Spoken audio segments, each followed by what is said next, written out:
अगर आप याद करें मोदी जी के एक इंटरव्यू को, जिसमें वो कहते हैं कि मैं मीडिया को मैनेज नहीं कर पाया। मतलब गुजरात वो दंगों के जी संदर्भ जी में मीडिया को जी मैनेज नहीं कर पाया। जी जी। क्या ये मीडिया को मैनेज करने का ही हिस्सा है?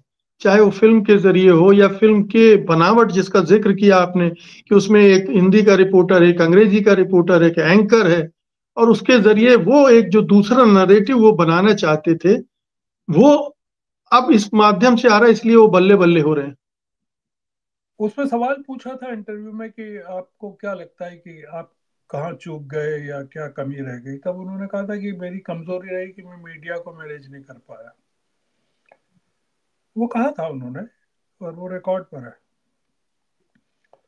ये जो पूरा का पूरा इस फिल्म के जरिए, जो इसमें मीडिया को तो पेंट किया ही गया है, एक अलग तरीके से किया गया है, और ये बताया गया है कि दो तरह का मीडिया है।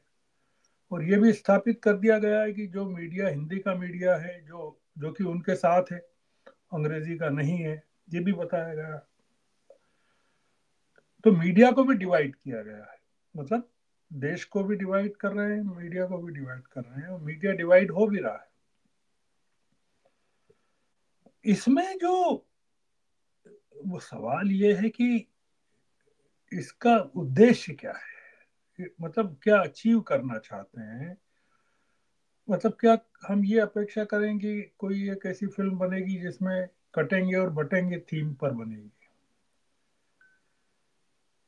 या फिल्म इंडस्ट्री क्या करेगी। ये फिल्म रिलीज प्रधानमंत्री के देखने के पहले वो विक्रांत मैसी जो इसके नायक हैं, उन्होंने घोषणा कर दी थी ट्विटर पे कि वो 2025 के बाद से फिल्में छोड़ रहे हैं, रिटायर कर। और आज उनका वो फिल्म में देख रहे थे प्रधानमंत्री के साथ, वो भी थे। तो आज उनका संदेश आता है कि नहीं, वो फिल्म इंडस्ट्री से रिटायरमेंट नहीं ले रहे, वो थक गए थे, थोड़ा आराम करना चाहते हैं। ये सभी जो फिल्में बन रही हैं या बनाई जा रही हैं, बनवाई जा रही हैं, उसकी एक थीम है। और वो थीम ये है, जो थीम हिंदुत्व की थीम है या हिंदुत्ववादी ताकतों की थीम है, कि माइनॉरिटीज को आइडेंटिफाई किया जा रहा है, माइनॉरिटीज को आइसोलेट किया जा रहा है, और देश में एक भय का माहौल बन रहा है, या बनाया जा रहा है, या अपने आप बन रहा है। और ये स्थापित हो रहा है कि देखिए, जो गुजरात में हुआ वो भी ठीक था, और वो उसमें सरकार की कोई उसमें भूमिका जो थी ठीक थी। और वो उसमें भूमिका अगर किसी की रही तो वो कांग्रेस सरकार की रही होगी, जो उस समय केंद्र में थी, और उसका षड्यंत्र रहा होगा ये गोधरा कांड।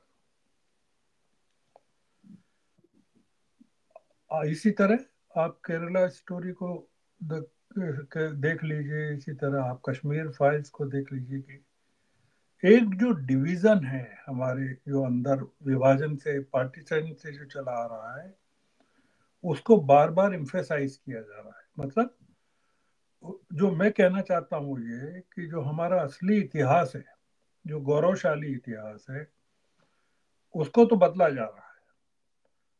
और जो ये वाला इतिहास है, उसको कुरेदा जा रहा है पॉलिटिकल मोटिव्स के लिए, या हिंदुत्व की स्थापना के लिए, या आबादी की एक बड़ी जनसंख्या को अ, डराने के लिए, निराश करने के लिए, या हिंदुओं को संगठित करने के लिए, जो एक है कि श्रवण जी, क्या आपको नहीं लगता कि ये लगभग एक पैटर्न, तो जो आप बता रहे हैं वो है, ये पैटर्न जर्मनी से बिल्कुल हूबहू उठाया हुआ लगता है। उस समय वहां की भी फिल्म इंडस्ट्री वही कर रही थी, वही हिटलर हिटलर को खुदा बना रही थी, वही पूरे नरेटिव यहूदियों के खिलाफ गढ़ रही थी। वही हमारी फिल्म इंडस्ट्री को उस तरफ धकेला जा रहा है। पहले इस तरह की फिल्में नहीं बनती थी, अब बार बार बन रही हैं, उसमें प्रधानमंत्री पर भी फिल्म बन गई। ये पूरा पैटर्न वो वाला रिपीट हो रहा है।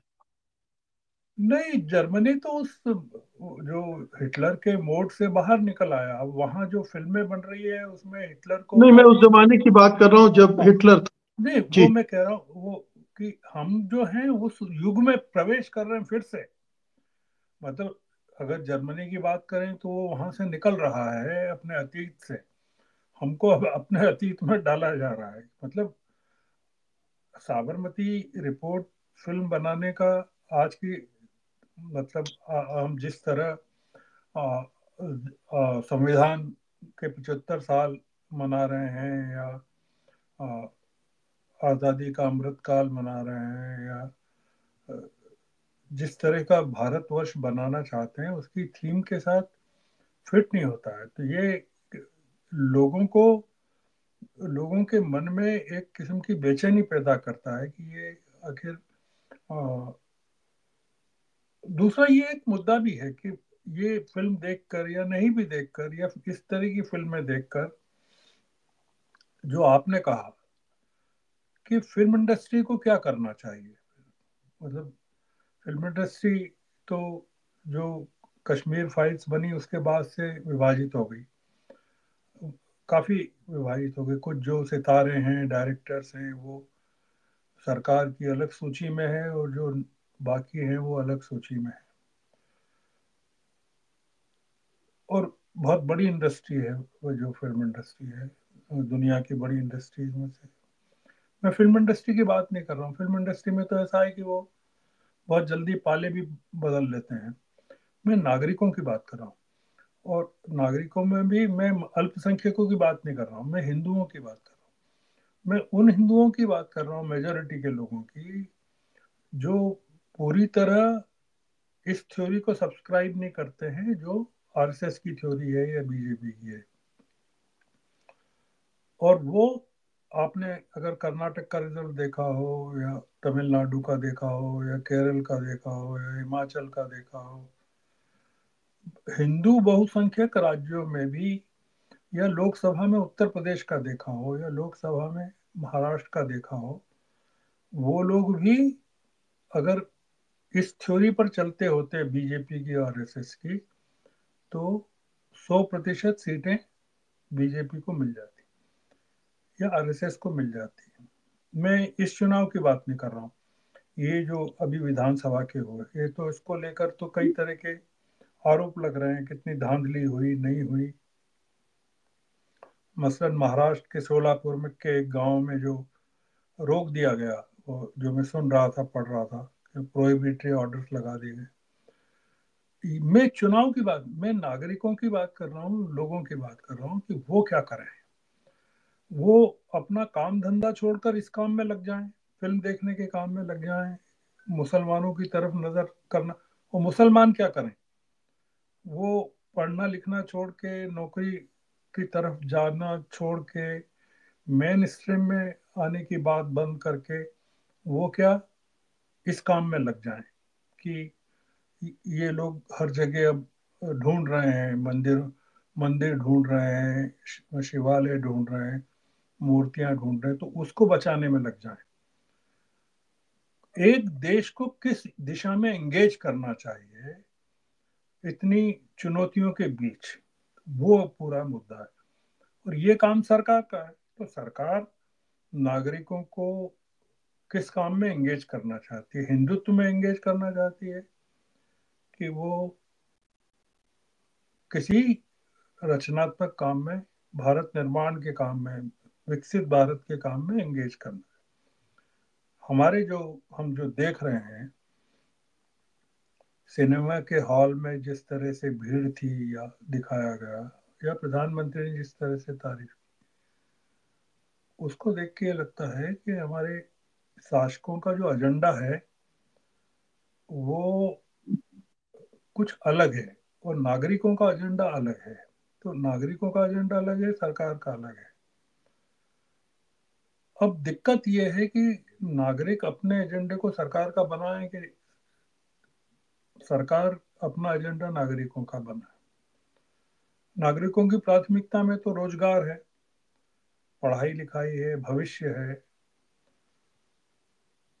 जो सरकार है, आरएसएस है, वो भागवत कह रहे हैं 3 बच्चे चाहिए, 3 बच्चे। वो ये बात नहीं कर रहे हैं कि जितने ज्यादा बच्चे होंगे उतनी बेरोजगारी होगी। यूरोप अमेरिका के देशों में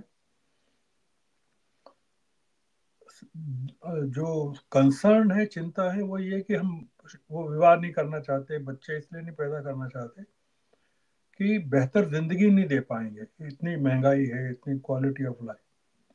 हमारे यहाँ क्वालिटी ऑफ लाइफ की या रोजगार की या उसकी बात नहीं कर रहे हैं।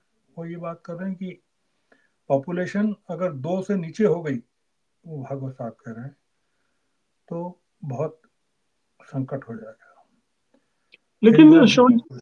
जी, जी। श्रवण जी, ये एक सवाल ये उठता है कि इस तरह की प्रोपेगेंडा फिल्में बन रही हैं, उनमें से अधिकांश फेल भी हो रही हैं, फ्लॉप हो रही हैं। जो उनमें से कुछ हिट हुई हैं, उनको हिट कराने में सत्ता प्रतिष्ठान ने पूरी ताकत झोंक दी है। यानी हॉल भरे गए हैं बीजेपी के लोगों द्वारा टिकटें बेचकर, भेंट करके। तो ये क्या साबित करता है? कोई उसमें से एक आध फिल्म चल भी गई, क्या ये नहीं नहीं बताता कि जनमानस इस हिसाब से नहीं चलता है, नहीं चल रहा है? नहीं, उनको जरूरत नहीं है, उनको इसकी जरूरत नहीं है, क्योंकि इसकी फंडिंग कहाँ से होती है, पैसा कहाँ से आता है। टैक्स फ्री कर दिया है सारे राज्यों ने, बीजेपी के राज्यों ने। उसका इसका फाइनेंशियल एस्पेक्ट है ही नहीं। इसका जो प्रोपोगंडा फिल्मों का जो किसी जमाने में, अगर आपको ध्यान हो, मेरे को तो ध्यान है कि सोवियत संघ हुआ करता था अविभाजित, उसका बहुत सारा लिटरेचर और बहुत सारी चीजें भारत में फ्री में बंटती थी और बहुत कीमती होती थी, बहुत महंगी छपाई होती थी। इस तरह के प्रचार में पैसे का ध्यान नहीं रखा जाता, फाइनेंस का ध्यान नहीं रखा जाता। एकता कपूर ने जब प्रोड्यूस की होगी या स्क्रिप्ट तैयार की होगी, तब उनको ये नहीं होगा कि इससे पैसा कमाना है। हो सकता है, मतलब एक कि प्रॉक्सिमिटी पावर सेंटर से होनी चाहिए, इसलिए ये पूरा का पूरा झंझट है। अब आप हम वही पा रहे हैं कि फिल्म इंडस्ट्री में जो आइसोलेशन है बढ़ रहा है लोगों का, खेमे बढ़ रहे हैं, स्क्रिप्ट चेंज।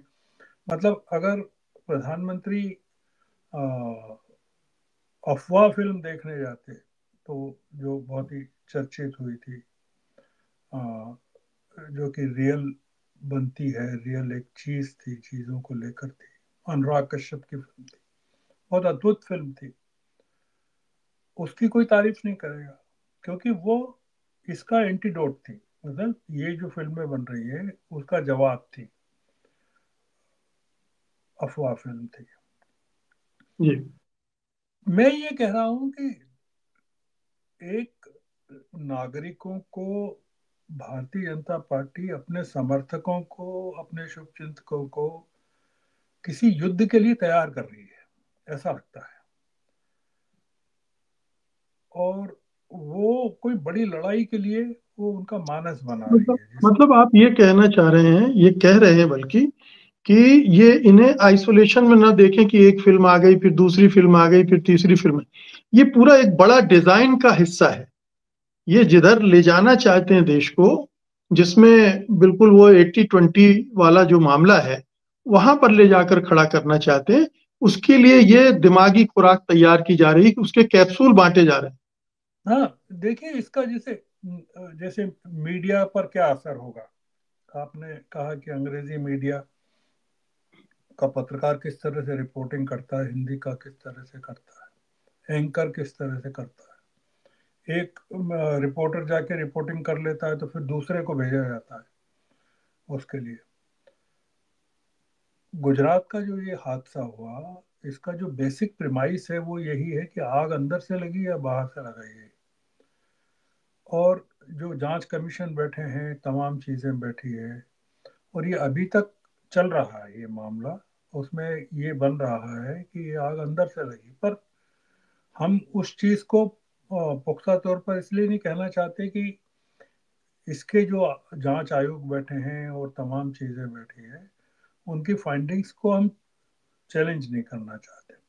हम ये कहना चाहते हैं कि अगर आप आपके मन में 14 अगस्त 1947 को रिवाइव करने के सपने हैं, कि आप विभाजन को रिवाइव करना चाहते हैं और ये बताना चाहते हैं कि पाकिस्तान से आने वाली तमाम ट्रेन्स, और पब्लिकली कह रहे हैं कि वो लाशों से भरी हुई थी, जब वो पंजाब पहुंची तब लाशों से भरी हुई थी। तो आप एक किसी पुरानी चीज को रिवाइव करना चाहते हैं और वो जख्मों पर नमक डालना चाहते हैं, कुरेदना चाहते हैं। वो जो पीढ़ी आज है जिसको इन तमाम चीजों से कोई संबंध नहीं है, जिसका कोई लेना देना नहीं है, मतलब 27 फरवरी 2002 को गुजरात में जो कुछ हुआ, अ, उस चीज को 22 साल हो गए, 22-23 साल हो गए।